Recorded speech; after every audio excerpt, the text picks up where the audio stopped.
Right, that's what I always forget. Okay. So let's continue talking about Erev Shabbos. Can I just say something? Please. I started putting a tablecloth on. Oh, yeah? I had one, but I got lazy and I stopped. But then after you said what to say, I started. I Yeah. was thinking about it in the study, and I'm like, there's some sperm that just like live there. You know? On my Yeah. kitchen table, I'm talking about my kitchen Yeah. table. Me too. From this? Mhm. No way. Yeah. Also, Okay. I tried to behave on Erev Shabbos. It was We may talk more about that. We'll see. I have a tablecloth, but it wasn't a white one, so I switched to black. Oh, it has to be white? No. No, It has to be a cup? Shabbos. Yeah, just for Shabbos. Okay. Okay. So let's talk about, I think I was asked last time about doing malacha on Erev Shabbos. Doing work Erev Shabbos, what you're allowed to do on Erev Shabbos and when. So the halacha that's brought in Shulchan Aruch says that you're not allowed to do malacha, which obviously we have to define what that means, on Erev Shabbos from mincha and on. So we need to know what mincha is and what malacha is. But it does say that someone who does malacha from mincha and on will not see any bracha from what he does. So if a person works after that time, that mincha time, and even if the Shulchan Aruch points out, even if he makes money, he should know that he's just going to lose that money elsewhere. Okay. There's no bracha for doing malacha on Erev Shabbos at the wrong time. Erev Shabbos is a very, very, very special time that is specific for getting ready for Shabbos and waiting for Shabbos. And even if a person already prepared for Shabbos, we still don't do malacha on Erev Shabbos. But obviously we have to know what malacha means. We have to know what mincha means. So mincha, there are two possible explanations of mincha. One is what we call mincha gedola, and the other is what we call mincha ketana. Now, when we talk about hours, we're talking about halachic hours. Halachic hours meaning shoyz maniyos. So we know that the length of an hour changes based on the time of year. Okay, so I printed out actually just so that I can come, with some numbers, the exact zmanim for today, just to give you an example of what we're talking about. Okay, so mincha gedola means starting from a half hour after chatzos, which would really, really, really shorten the day for people that have to work on Friday. Okay, so obviously we have to get into that, but is a half hour after chatzos. That's mincha gedola. What's chatzos mean? Chatzos is exactly midday, halachically midday, meaning halfway between sunrise and sunset. Like for example, today It's like chatzos was 11:35. 11:40 and 30 seconds. Okay. Okay. Mincha Ketana, however, is 9.5 hours into the day. Chatzos is 6 hours. Mm-hmm. After Chatzos starts the 7 hours, so it gives you another 3.5 hours of the day, is 9.5 hours into the day. In the summer, Mincha Ketana is pretty late in the afternoon. It could be 5 o'clock, 4 o'clock, whatever. It's pretty late in the afternoon. Mincha Ketana. In the winter, Mincha Ketana is not that late either. Mincha Ketana today was 2:25. Okay, so now the question is which mincha one is not allowed to do malacha, and even though there are two shitas, there are some that say mincha gedola and some that say mincha ketana. The agreement of all of the paiskim is that their language is that if you're lenient, you won't lose.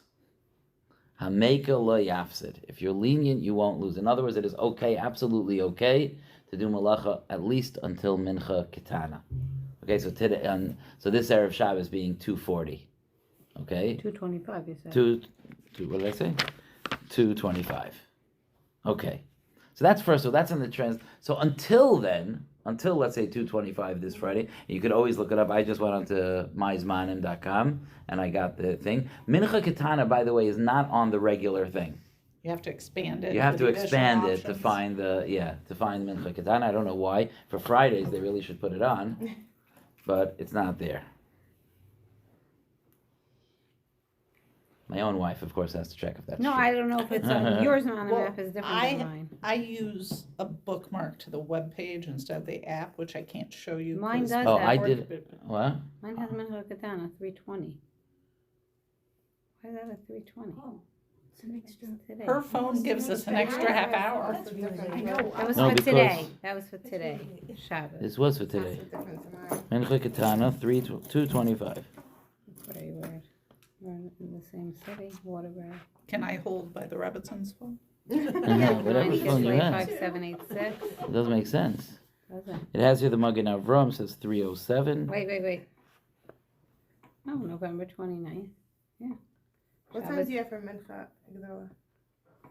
12:04 and 2:27. Mincha Gedola 1207. Yeah, I have 12:04. That's weird. And Chatzos is at 1143. Different zip codes put in. Mincha I don't Gedola. put in anything. It just does it for me. I have 1204 also. Friday. Right. Friday it says Chatzos was 1140. Mincha I have Gedola Chatzos 1203. 11:40. Mincha Katana 316. Okay, I don't know why. 325 is very early. I'm saying that would mean that I should stop working on Fridays. Could go with that.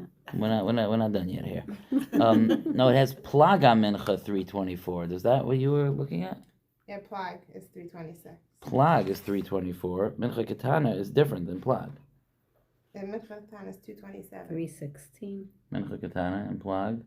Plug 320. Oh, this can't be really, because yeah, no, Mincha Katana is later. It can't be. 316 can't be. It can't be. Mincha Katana and Plag are two very. How could they be 4 minutes apart? 316, 324. Shkia 423. Shkia's for sure, right? Because your Mincha Katana is Mahalot 16:1. Do a different one. You do it. I don't You know see, that. your Mincha Katana is basing on this shita. Your Plaga Mincha is on that shita. Oh, Okay, I don't know. okay. Good luck. No, but find the calendar. We could work it out. Could we add that to the B'nai Shalom Friday email that says candlelight? What are we, I'm saying, Oh. what is it gonna be Nogea? Let's see. Let's first see what it's Nagaya. It's not significant so much. Right. Let's see what it's Nagaya. Okay, let's talk about what type of malacha is aser. In terms of what type of malacha is aser, let's remember what the idea is. The idea is not to get so wrapped up in working, so bogged down, so involved, that we will neglect the proper preparation for Shabbos. And therefore, like for example, in those days, example would be plowing the field. Plowing the field, planting, things like that, which are real malachas that you're involved in a long-term malacha. Okay. There is a very strong shita in Shulchan Aruch that says, for example, that if someone is a store owner, they are allowed to stay and take customers until much closer to Shabbos, because that's not malacha. They're doing business. Business is not necessarily malacha. Okay, So some what does say it mean that you're well, not going to see bracha from the money that you make? anything that we say you're not going to see bracha is from something Chazal said not to do. So anything I say is permitted to do, you will see bracha. Okay? There's no overall you won't see bracha. The point is that the Chazal and the Torah wants us to get ready for Shabbos properly, and that means that until somewhere between 2:30 and 3:30 in Friday afternoon, you could do whatever you need to do. That's fine. You do whatever you need to do. Once it gets closer to Shabbos, there are certain things that you're not allowed to do, and if you do one of the things that you're not allowed to do, there won't be a bracha. Oh, I thought it meant with parnasa. Yeah, that's what I thought. What? So I think it meant with parnasa. What do you mean? I thought it meant They like say stay that- at work till a certain Right, the time. bracha, you won't see any bracha from your parnasa. If Yeah, you that work- is what I mean. If it was usher to do that, only if what you did was usher to do. Okay. If what you did was mut, if you ask a rav, am I allowed to do that, and he says yes, you'll get tons of bracha. Okay. If you asked the rav if you're allowed to do it, and he said no, and you said I don't care, I'm doing it anyway, I don't think we would expect bracha from that. Okay, so some say that doing business, doing business is problematic. That's what some would say. Others say that it's not a problem. For sure, what's relevant for most of us is that shopping is not a problem. That they both can agree on. That shopping. I'm not saying that your husbands will agree with that. I'm just. I have it recorded. Yeah. I'm just saying that in terms of preparing for Shabbos, there may be an issue with manning your store, but there's no issue with going to the store. Shopping is mutter on Erev Shabbos. Okay.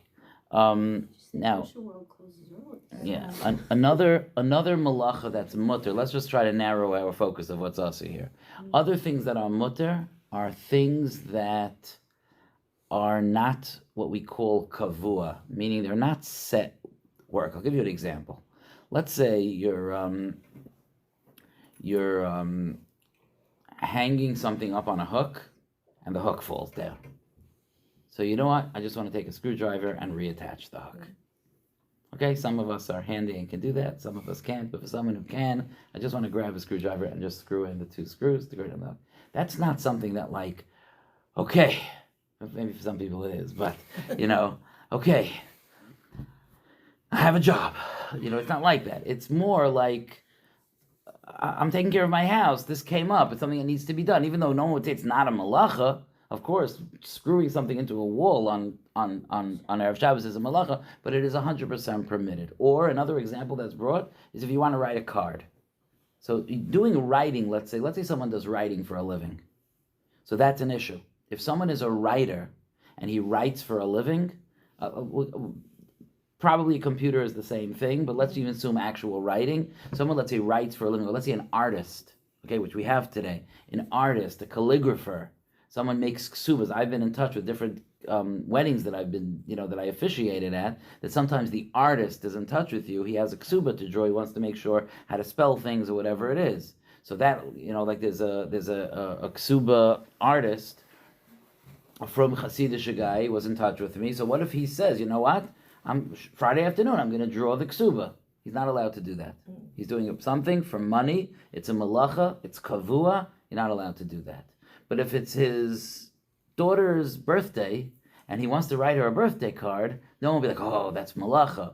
It's not kavua, it's not a set thing. It's sitting and it's writing, but it's not a set thing. That kind of thing, where something random comes up, you don't have to start questioning every time you're doing something on Friday. 1 second, this is like, that you don't have to do. Those types of things. Something broke, you need to put it together. Some people are handy like that. You have a, you have to fix something. Things like that are mutter. They're mutter to do on Erev Shabbos. Is it different, like with the hook, if you're hanging a whole wall, would that be an issue? Like someone's like, oh, I just got all my pictures, now I'm going to hang this wall. Right, so that kind of thing is much more complicated. Yeah, that I would not say is mutter. I would not say there is one possibility there, I'll get to in a few minutes, of maybe a way to rationalize that it would be mutter, but that would not be mutter. Someone who's in the middle of finishing their basement themselves. So oh, no problem, I'll just put up the walls for a room. No, you're not allowed to do that on Erev Shabbos. At a certain point, you have to stop those things. It has Okay? to be a quick. If it's a quick and it's like what we call a random thing. Like a random thing happened. I was turning on my dining room light and I realized that changing a bulb is anyway. Changing a bulb is a good example also. It's not like what do you do for a living? I change bulbs. No, that's not a thing. It's not a Take kavua. out a skirt and realize a button fell off. It needs to be sewn back on. Right, something like that you could do is also. That's not kavua. It's a random, quick fix type of thing. Yes, something like that would be mutter. Okay. And any malacha that's nogea for Shabbos. Okay, so we're getting there. Okay, so but the other thing is, before I get there, the other thing is what types of malacha. It really doesn't matter if it's the type of thing that would be one of the malachas of Shabbos. It doesn't really matter. I'll give you an example. Let's say I'm cleaning out my garage. So I'm schlepping boxes from my garage to my basement.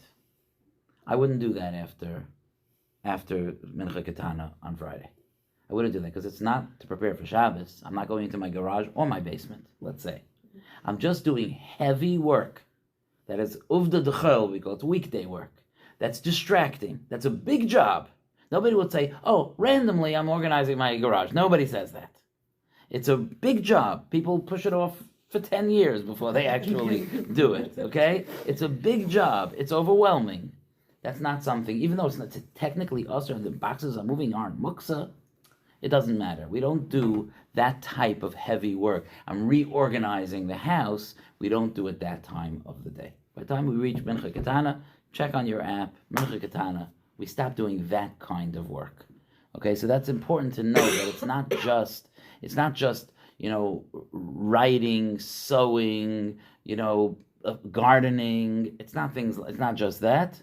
It's also gardening would be a good example. Also, I'm spending time. There is one exception that I'll get to soon, but I'm spending time outside. I'm planting. It's getting close to the spring. I'm planting flowers and so on, and I should do that on Friday. That's wonderful. But when it gets close to Shabbos, that's not a rand. But if I have like one random thing, like Mrs. Hacks notices something growing the wrong way, and she's like, you know what, I just There's want to. never one thing. Okay, then I take it back in that case.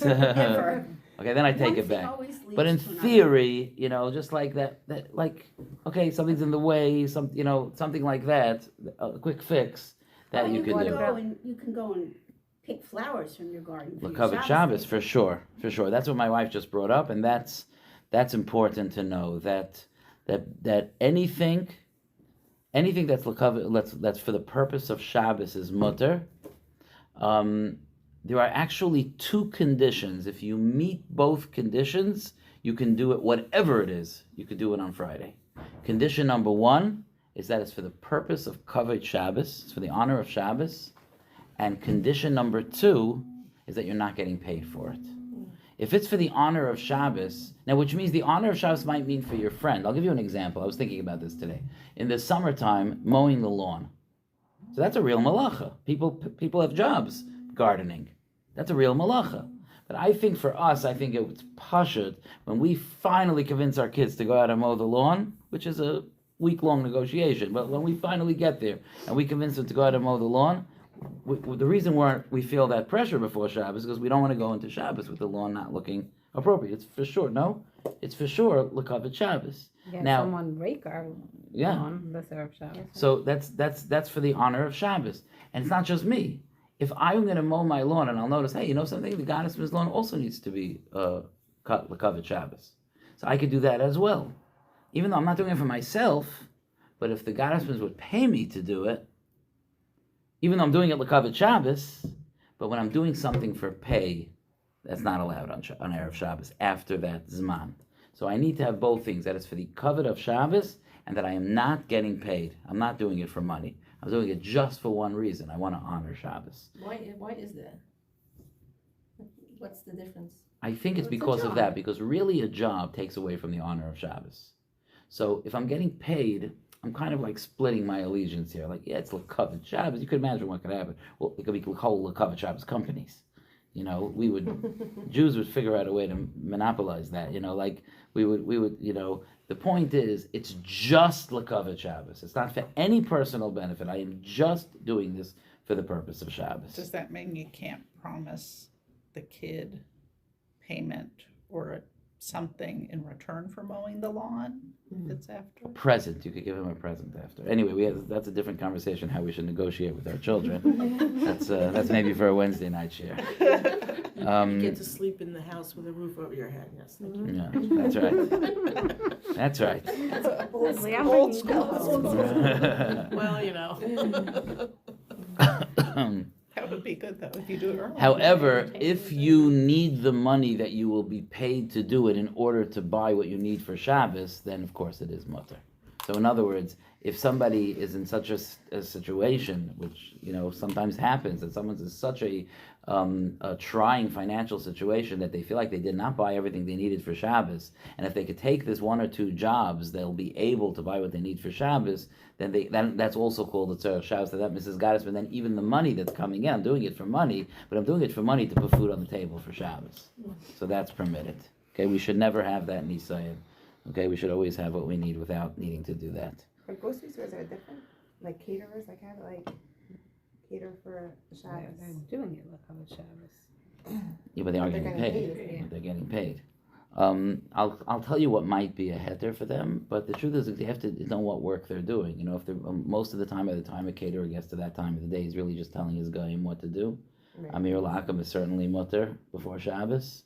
If he's doing actual schlepping work and so on, it could be that he should try to do it earlier. It could be they do. But it could be they do. But we're going to keep narrowing what's usher until we end up with a certain narrow window, and then we're going to have to stick to that window. But let's see. So what do we have so far? First of all, it's only mincha ketana, not mincha gedayla. Second of all, it's not random things. Third of all, it's not things that I need for Shabbos, as long as I'm not getting paid. Okay? Now, sometimes you have a type of work before Shabbos that people do for money. It's like really could be a work that's done for money, but it is so obviously l'kavod Shabbos that there is no other way to understand it, and therefore it's mutter even to take money for it. The example given in the Paiskim is giving haircuts. Someone's taking a haircut and it's almost Shabbos. Like, no, it's not l'kavod Shabbos. It's for Tuesday. No, of course it's l'kavod Shabbos. It's a haircut. It's before Shabbos. It's l'kavod Shabbos. Even if you don't want it to be l'kavod Shabbos, it's a kavod Shabbos. It's an inherent, obvious kavod Shabbos. That barber is permitted to take money to give haircuts. So if you have a son or something that gives haircuts and so on, you don't have to tell him to stop by Mincha Ketana. He's allowed to give haircuts, unless he's giving to non-Jews. If he's giving to non-Jews, then I wouldn't consider it l'kavod Shabbos. But assuming that he's giving, then it's just work. Right. But if he's doing it for Jewish people, even if it's for money, but then it's l'kavod Shabbos. It's not like better to do it earlier, if you could. Maybe it is I don't on know, almost haircut, anything. Look, no. even the case, let's say, where I said like a store owner, some say is allowed to sit in their store. That just means that they're allowed to sit in their store a little bit longer. But even the cases that are mutter, the Paiskim say, but bottom line, you got to be ready for Shabbos. That's the bottom line. You do have to be ready for Shabbos. So what are we coming out with? So what comes out is that one more important halacha. If I'm on someone else's clock, then these halachas do not apply. Meaning, if I work for someone and my arrangement with them is that, let's say my wife finishes work at 3 o'clock. Okay? Let's say Mincha Ketana would be before 3 o'clock. She's not allowed to just be like, okay, I'll ditch work. She's not allowed to do that. That's Geneva. She could take time off or something, but there, if a person is mandated, and this is actually a halacha in Choshen Mishpat, that on Friday, when a person promised that he's going to work a full day's work, so then you have to work a full day's work. Okay, you have to leave enough time before Shabbos. You can get home and do what you need to do to make a simple Shabbos.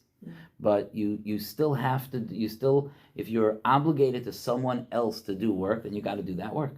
That's the work that you took upon yourself. That's your obligation. That's what you got to do. That being said, the Paiskim strongly advise that you try to work things out with your employer, that's not the understood thing. So the firm person gets a job, he sits down with his employer and he says, look, on the short Fridays, this is what I'm going to need to do. I need to leave at this time. Even the long Fridays, I need to leave at this time.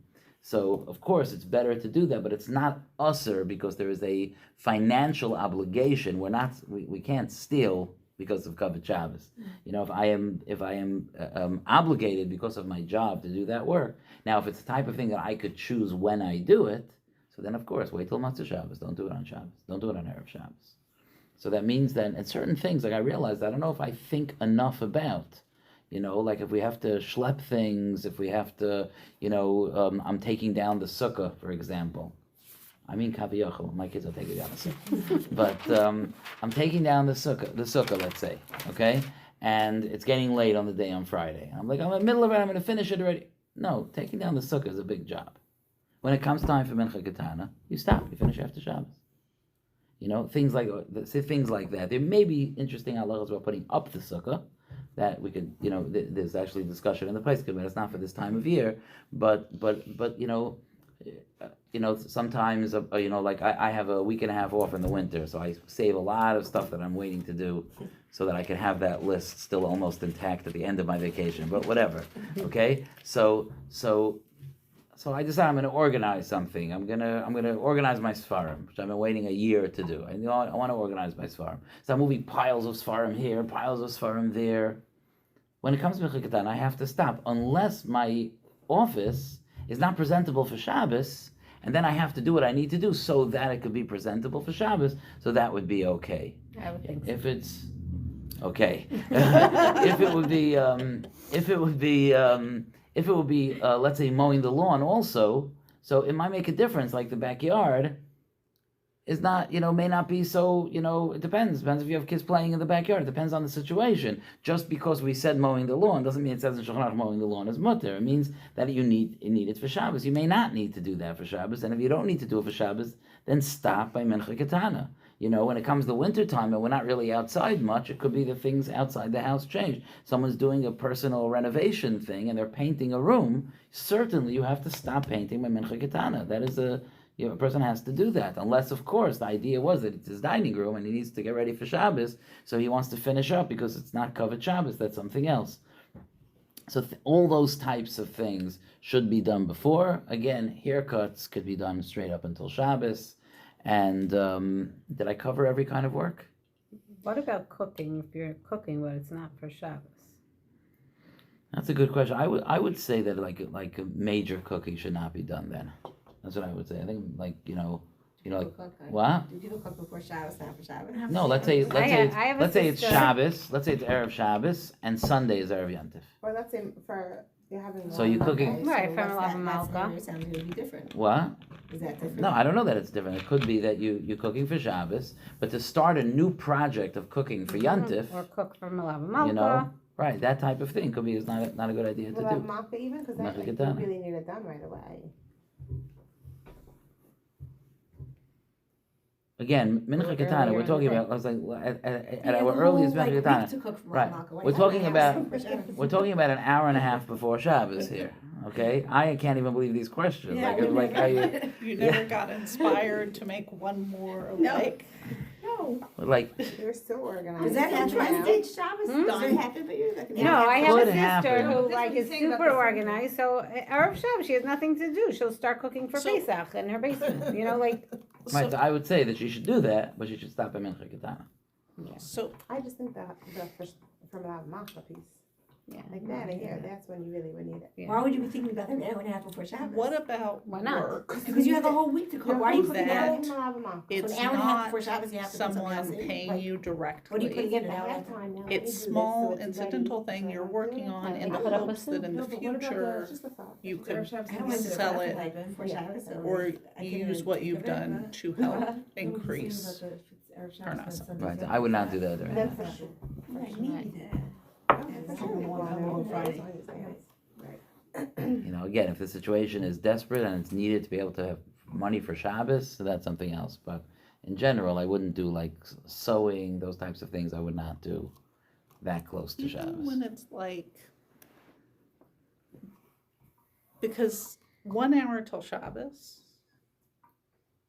I start the oven preheating, which gives me 10 minutes of sitting and twiddling my thumbs. You could say Tehillim. Daven Mincha, Take a walk around the block. cut the Make a salad. good Shabbos phone call for You can somebody. call Leslie and say hi. Hi, Leslie. Leslie. Did you sweep yet? Leslie's like, I'm sitting here looking at my embroidery and not doing it. Yeah, I'm sitting here with my books. You know, I wish I could start doing something. My yarn is What about sad. like folding laundry? I think it's mutter. That's not. I don't think that's a malacha. Yeah, If you don't need it for Shabbos. you just yeah. need I it. don't think maybe it was after Tisha B'av. You know? Maybe it's a bigger thing, but I think that's okay. But actually doing it when it, Doing the laundry, Is right? it Probably should, unless the but then it's wet. Yeah, so if then you're you so have to- organized that you have everything you need for Shabbos and you're just doing after Shabbos's load, so You then can't do it for Shabbos? then I don't think you should do it before Shabbos. The truth is nowadays I have to really look into that, right? We don't do laundry nowadays. Right. In Shulchan Aruch it talks about doing laundry on What if you're Thursday hanging it? Is that- because they used to actually sit and scrub it by the river, so that was not something to be done close to Shabbos. The truth is that Bisman Hazeh, that we're not really doing that much. It could be that it would be mutter. It could be that it would be mutter. Yeah, What if I you're hanging can. it? I feel comfortable with that. That would be Hanging it? mutter. Hanging it also. I mean, it's not really what I want to do now before Yeah. Shabbos or have time for. No, I'm but sometimes serious. if the boys come home for Yes. off Oh, Shabbos, we're always That's doing laundry. you have to do it Yeah. right No, after when Shabbos, they so come then home it's from not I gonna think that's dry. okay. Yeah. You only have that little Right. window. Yeah, Right, I think that's that's what- okay. I think that's okay. I mean, obviously, if you would have a laundry business, you would not be allowed to do it. You're not allowed to get paid for it. But this type of doing laundry before, I think, is okay. Right, that's true. That's Okay. It says in the Paiskim that a man who learns should learn less on Friday, so that he can prepare for Shabbos. But if his wife prepares for Shabbos, he should not be mavatal. So whatever, I just want mentioning it in case someone's wife is present. No, I'm just kidding. I'm just kidding. My wife actually has completely been mafkir my time on Friday to prepare for Shabbos. So I basically prepare drushes the entire Friday, and I appreciate that. Okay, I mean the community appreciates that. Okay, so that's the terms of malach. I think we basically covered malachos. Let's move on to actually getting ourselves ready for Shabbos. So we discussed getting the house ready for Shabbos. We discussed malachas of Shabbos. We discussed not eating big meals on Shabbos. We discussed last time. We discussed all of those halachos of hachana for Shabbos, when to start getting ready for Shabbos. We discussed last week. But now let's talk a little bit about actually preparing ourselves for Shabbos. It's interesting that in Megillas Eicha, the Yirmiyahu Hanavi, who wrote Megillas Eicha, writes about what he misses because of the Churban, like all of the destruction caused so many terrible things to happen.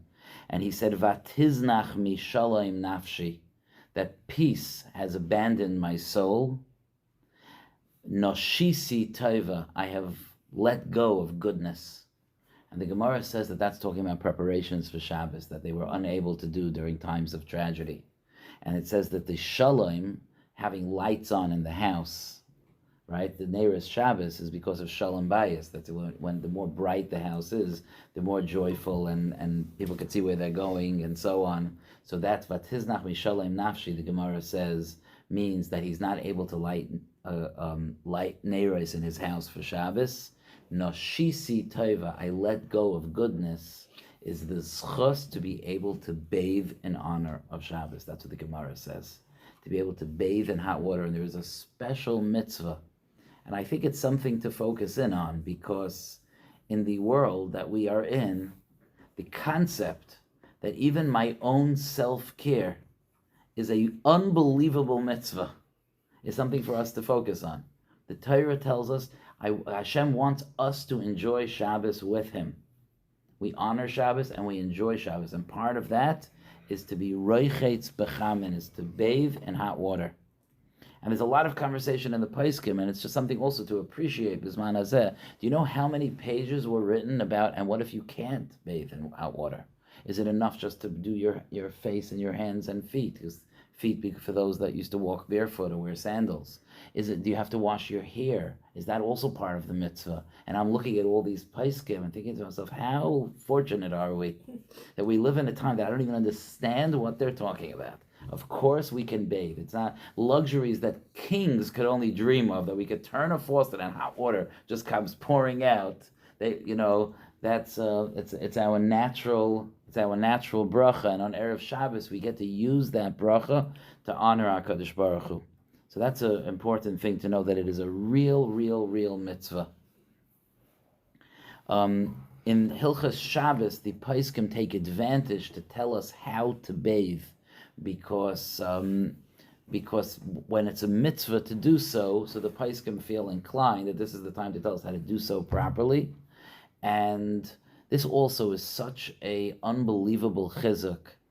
My Rosh Hashiva was once speaking to us, and he was saying about how chashuv we are, how precious we are, how majestically special we are to Hashem. And he was saying, can you imagine, like a king wants to wash his hands. So his servant comes in with a cup, and the king puts out his hands, and there's this whole thing. They wash the king's hands. It's a whole ceremony, right? That makes sense. But the fact that you and I wake up in the morning, and in order to wash our hands, we have a cup, and we fill it up, and we pour it on this hand, and then we pour it on this hand, and then we pour it on this hand, and then we pour it on this hand, and we have a whole ceremony how we wash our hands in the morning. He says, do you realize what that means about us? It means that we're not stam. There's something special, something unusual about us. And the Torah teaches us to treat ourselves with respect. And that means that even when we're in the most private of situations, we are bathing, The Torah wants us to remember how special we are, and since our neshama is considered to be in the roish of a person, in the head of a person, that's where we connect to ruchnias. That's what we think about spiritual things. The Paiskim say that we should wash our head and face first. That's the first thing that we should wash. And it doesn't mean that it's like if you have a reason not to or something. It doesn't mean that it's like you're over an aveira. It's just a way to bring out that there's even in the order of the way I wash my body, there's an order. You know why? Because I am not an animal. I'm a human being. I'm created in the image of Hashem. And therefore I give myself honor because I realize that I'm a reflection of HaKadosh Baruch Hu. So I wash my head and my face first because that's the spiritual part of a person. Like the pasuk says, Chachmas Adam Ta'ir Panav, the wisdom of a person shines out of their face. The face is a place that a person could see more than just physical. You could see emotional, you could see spiritual. The dimensions of a person are visible in their face, so that's also part of the chashivas. And then we wash in every part of our body that we wash, we choose the right side first. We're machshav the yamin first. So that's in terms of how to bathe. Can I just ask a question? So right side means like right arm, then left arm, Yeah. not like the entire right side from. Right. I mean, I don't know if it really matters that much if a person feels like they want to do that. I don't know if that matters that much. I always assumed what you're saying. Also because I always assume that higher up on the body is more chashuv than lower down, so that's what I always assumed. It is brought down also for those who have the minhag, for men that have the minhag to go to the mikveh. It's also brought down that it has a special quality of bringing the kedusha of Shabbos into a person. I've never seen any minhag of women going to a mikveh on Erev Shabbos. I haven't seen anybody. Even like on Erev Rosh Hashanah, there's some zecher. There was such a thing that women have a minhag to go on Erev Rosh Hashanah. It does exist out there, such an idea, but in Erev Shabbos, I've never heard of it. It's a specific thing for men. Okay, the thing is like this. When it comes to bathing on Erev Shabbos, when it comes to our showering on Shabbos, especially when the house is busy, and a lot of people trying to get into a few showers, it's very important to be cognizant of what time it is. I want to read to you what the Mishnah Berurah writes about bathing on Erev Shabbos. He writes as follows: Ume'oid yesh lihizoyer, a person should be very careful shalayavai al yedei mitzvahs harechitza, that by a person fulfilling the mitzvah of bathing, they shouldn't come lechashash chilul Shabbos. They shouldn't come to chas v'shalom being close to being machal Shabbos. Uba'avoinoseinu harabim, he says, because of our many averos, harbe nichshalim bazeh. Many people fall in this area, bimei hachayrev, in the winter days. Shahayomim kitzarim, that's short days. Sheyoshim kemat ad shechashecha, that people wait until it is almost dark. People wait too long before bathing. And he says, and don't say, oh, no problem, I was out of the shower by shkia, as many of our sons have told us. Okay? No, oh, don't worry, I was out by shkia. He says, Va'afim gomar es etzem harechitza beheter. Even if a person completed the actual bathing at a time that was permissible, gamkein mizdamein iser liyadei. But still, it's so easy to violate isurim. Shalapa'amim hu soyrek es roishai. Maybe he'll comb his hair and he'll end up squeezing water out of his head, and he'll come shehi malacha dairaisa b'Shabbos, which is an iser dairaisa on Shabbos. And he says, V'ra'oi l'kol misha noga yiras shamayim b'liboy. It's befitting that anyone that yiras shamayim, fear, awe of heaven, has touched his heart, limnoya es ha'amizah, to stop people from this behavior. So I know in our house, it's especially when my wife comes home late from work, it's a yearly struggle to get the shower started early in the day. I take the blame for some of the times that it didn't happen because I was busy doing my stuff.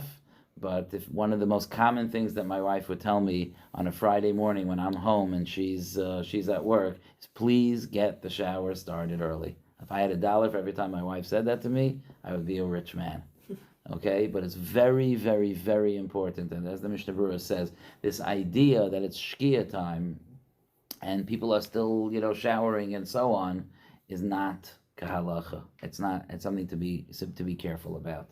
Okay, a person the Mishnah Berurah says a person should make sure it doesn't happen. Each person has to have the wisdom to know how to implement that in their own home, based on who's there and based on how that chinuch is working, and based on sometimes it's not children but it's guests and so on. A person has to know how to do that with wisdom. My point now is not to judge people and not to paskin on people, but to inspire us to be aware of it. And if we're aware of it, hopefully we can move people in a better direction. Okay. In addition to bathing on Erev Shabbos, if somebody needs a haircut, Erev Shabbos is a mitzvah to get a haircut on Erev Shabbos. Is that after Chatzos? Like, It can be after Chatzos, yes. if I'm saying specifically? Or No. not necessarily, just. No, because it's so obvious that it's L'Kavod Shabbos, What it about doesn't need showers? to 'Cause be. showers, we said. Okay, so I will tell you what I saw about that. It's interesting. The psukim that I saw is as follows: that if a person wants to shower early Friday morning and feels like 1 second, but we learned in Halacha that the closer to Shabbos, the more obvious it is that it's for Kavod Shabbos. The only reason not to do that is that there's a special mitzvah when a person bathes on Erev Shabbos, that after they finish bathing, they put on Shabbos clothing. So to put on Shabbos clothing so early in the day is not practical, and I don't think it's even brought as a lechatchila to do that. So the Paiskim do say though that it's still okay if a person has a reason, especially for what I'm describing now.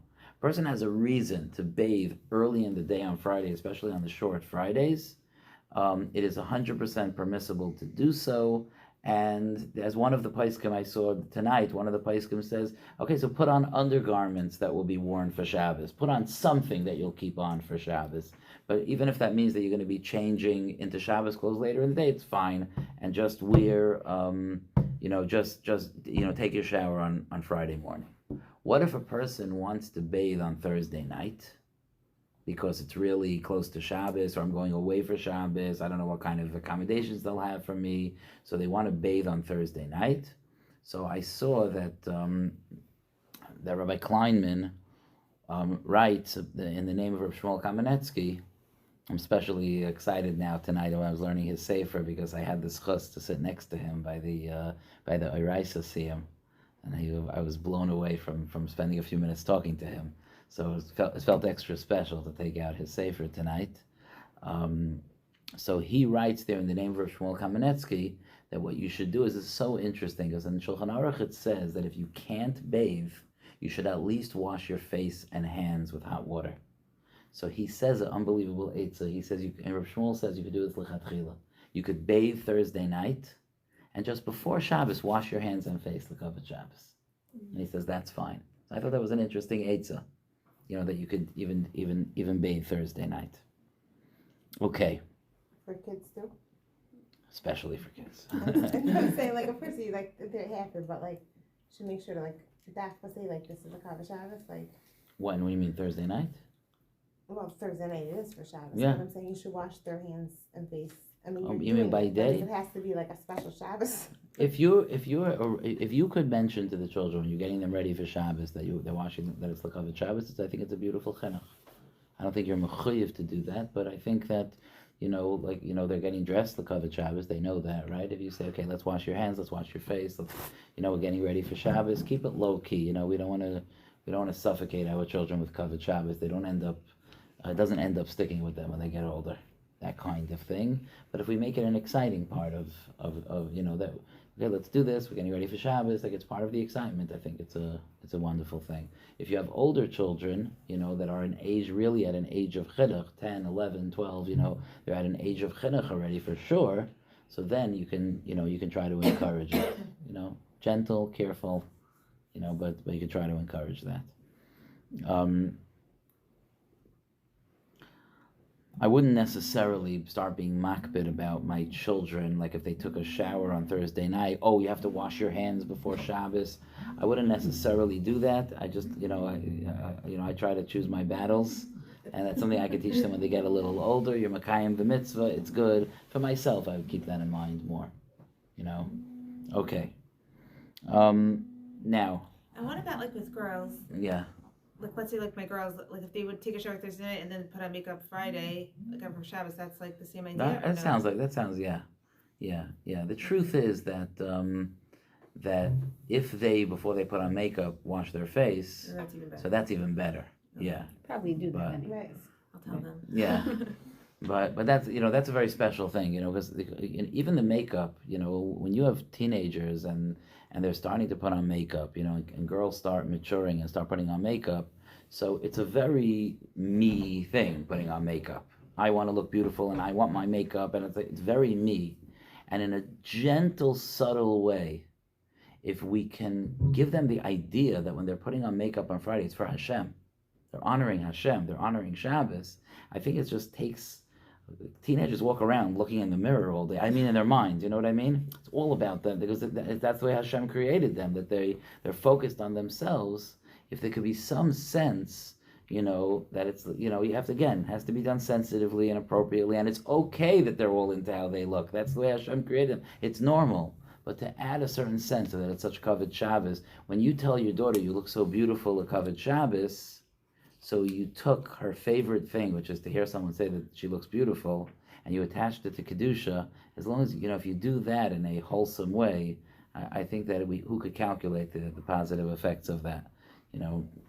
Nowadays, as I mentioned last time, nowadays our teenagers have a certain negative feeling towards Shabbos. The ones that are sitting in Beis Medrash maybe not, but our teenagers that are, the girls and the boys that are, that are not, sitting a whole Shabbos in a Beis Medrash. Shabbos is a very, very, very boring day for them, and it wasn't always like that.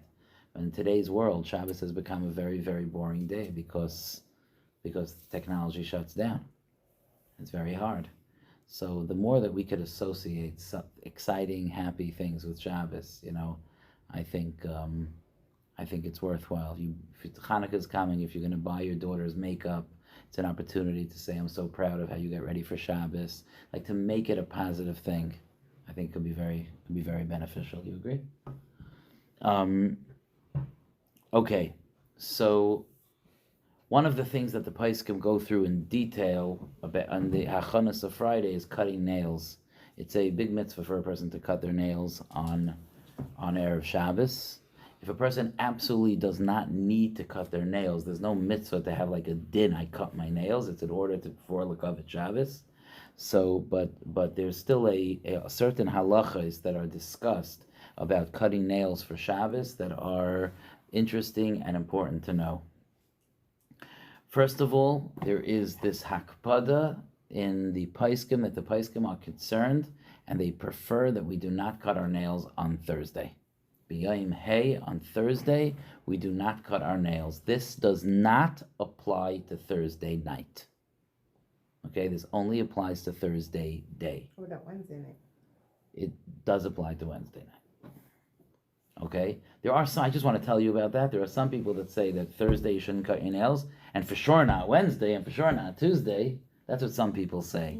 I'm not sure that that's 100%. The way we always learned it was that there's a specific issue with Thursday. That the nails would come to grow on What? Wednesday night and that the Thursday, nails would come because to grow on right, Shabbos. because the nails start to grow out 3 days later, and that means that you're cutting your nails at a time that on Shabbos is when, it's Thursday.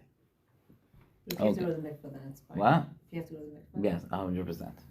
100%. Another thing that the mikveh is relevant to is that there's a hakpada not to cut fingernails and toenails on the same day.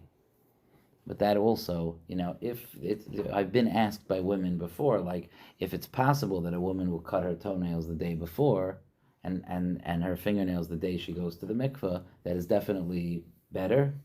But if it comes the day to the mikveh and she didn't do that, there's absolutely nothing that should stop her from doing whatever she needs to do to prepare properly for the mikveh. Okay, so but anyway, that's Thursday. We don't do netilas tzipranayim. We don't cut our nails, and we don't do the fingernails and toenails on the same day. And the Paiskim even advise that a person cut their toenails, that you could do b'yayim hey. So a person do their toenails on Thursday and their fingernails on Friday. That's what the Paiskim advise. What? They don't go the same way? No. It's not just. No, It's not that they don't slower. grow the same day, the same way. It's that it's less impactful. In other words, on the finger when they start growing out, it's very nicker. On the toes, it's less nicker. That's the way I understand it. They also grow slower. That I have never measured. Okay. There's a strong concern that there are certain things in Shulchan Aruch that are dangerous, that science has not yet discovered that they're dangerous, but that are dangerous. And one of them is that it is dangerous for a pregnant woman to step on a cut nail. The reason for this is not discussed openly in the Paiskim. It may have something to do with the fact that it may have something to do with like a combination of the fact that tzipornayim, nails, are leftovers. You know that? They're leftovers. Before the chait, the Adam had a covering on him. And after he sinned, that covering vanished except for by his nails. And it could be that when a woman steps on a nail and she's expecting, so it brings up this idea that she's the one that gave Adam that fruit to eat, that caused the chait, and now there's another Adam growing inside of her, and it causes a little bit of a kitrug or something like that. It's possible that it has something to do with that, but it's really above our pay grade. We just know the facts, and that is that the Paiskim advise that a person be careful not to step on nails. This comes up, by the way, I've just asked about it recently. It comes up about people getting their nails done in a store while they're expecting. Is that women have to be careful to either, nowadays I hear that the people that could afford it could get someone to come to their house. That's a good arrangement. We always used to advise women that want to get a manicure or something and they're expecting to go to a place, first of all, that's not in the ghetto, it's clean. And second of all, that it's early in the day. It's early in the day and it was just cleaned the night before and it's clean and, so once it gets later on in the day, it's hard to know what's going on the floor. So that's what. Also, if they sweep. So that I'll get to that, but we don't know what they're doing. But in any event, in our houses, it's certainly something to be very careful about. Women that cut their children's nails in their bedroom and so on, it's certainly something to be careful about. Any place where women walk or might walk, it's important to make sure that nails don't wind up there. Flushing down nails is probably the most lechatchila thing bisman hazeh that we do with nails, just to flush them away or get them down a drain somehow. That's the best place to put them. It is true, what my wife brought up is true, that if somebody drops a nail, don't panic, just sweep out that room. Now, when I said sweep out that room, some places say that if the nail just moves from one place to the next, it already loses its potency. But some say moving from one place to the next means out of the room. So it's a good idea to just sweep out the room. But if you sweep it up, see it. Yeah, well, that's the best case Sometimes you don't scenario. see it. You Sometimes just it's know a that type of floor that's hard to see it, or you don't know if you'll see it, so you just sweep out the door, or it could be caught up in dirt, you're not sure if it's there. Not the nail. You sweep the room, and then it has to swept out or in the dustpan. Well, the point is that the bottom line is in the That you end. should- it's You're out. not stepping on But you it. didn't find Right. it. Okay. Hopefully it's there. That's the idea when you just sweep it out. You probably moved it. I think so.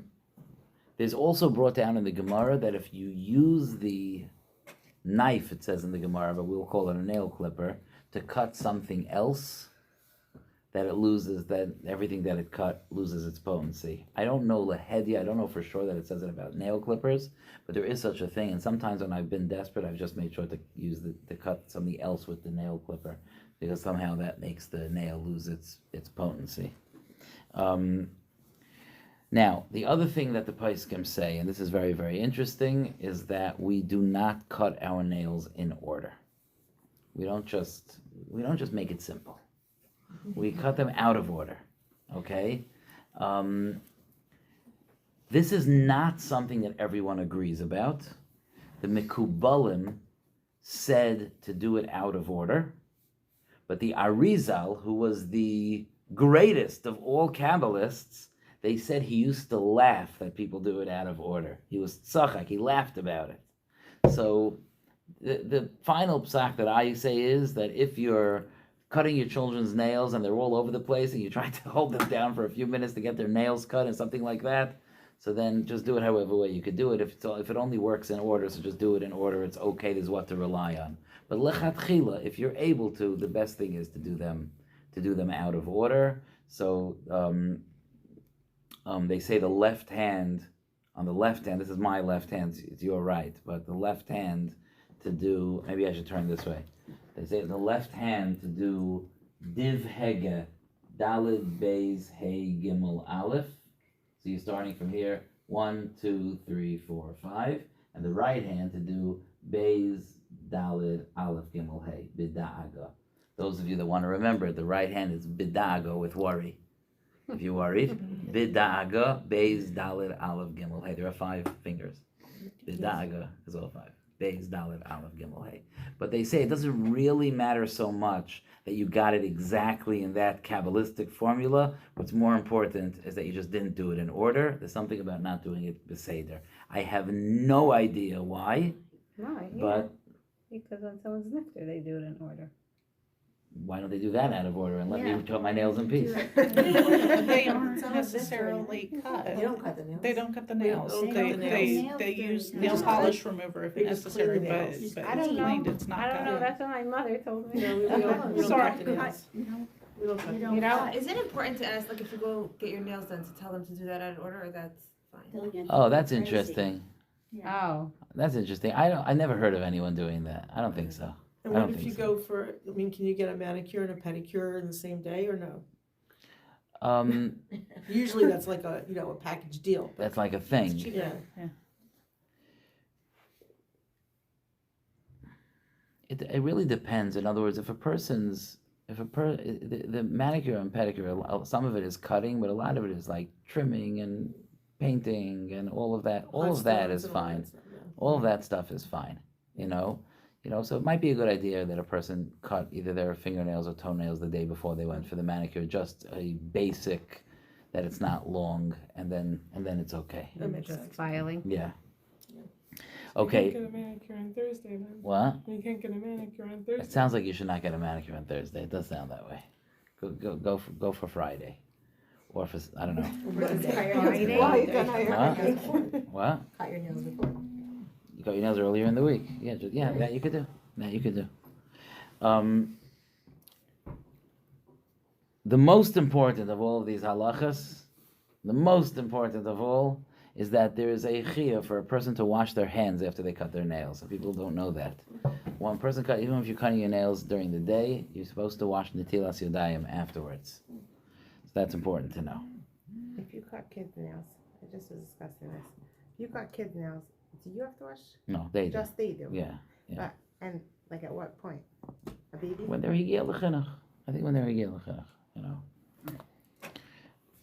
I have another question. Yeah. Not really a question, but the nails you do left to right. Everything else you do right to left. Is there a reason? No, the left side we do left to right. The I mean, we do the Right left hand side. first. Oh, the left hand first. Do we do the left hand first? I thought we do. You are right that it says what to do on the left hand first. I'm assuming the reason is because you're a righty. So the first thing you do is that you do it with your right hand. But when you wash yourself, you do the right first. Right, but it's true. But cutting nails is a Maybe little also bit more nails of is a. also like nails It's is supposed more to of be a toenail. different. So I don't know. I have to ask my father about that. He's the type that he would know I've that. noticed it, like not now. Yeah. I just thought about it. That's interesting that that's how we do it. Yeah, it's very interesting. You remind me. I actually had discussed this with my father. When you put on shoes, you're supposed to put your right shoe on first, Yeah. right? When you take off your shoes, you take off your left shoe first. But they say that that's only if you're taking off your shoes. It's not a mitzvah. What if you have a mitzvah to take off your shoes? Like, let's say a kohen is going to do berachas kohen. So he has a mitzvah to take off his shoes. Okay? So then he should take off his right shoe first.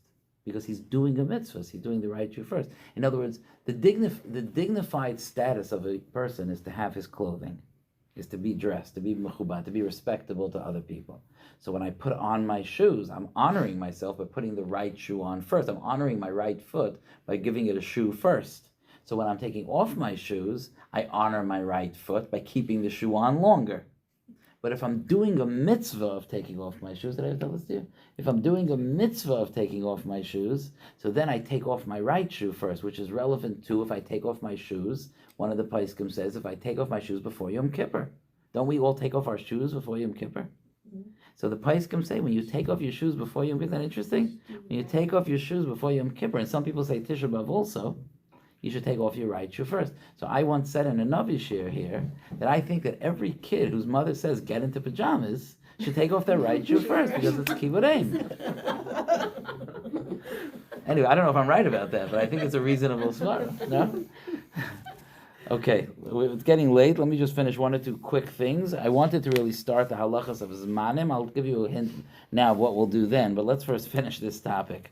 Okay. So as I mentioned earlier, when a person bathes on Erev Shabbos, there's a mitzvah that they should go straight into Shabbos clothing, it's brought down.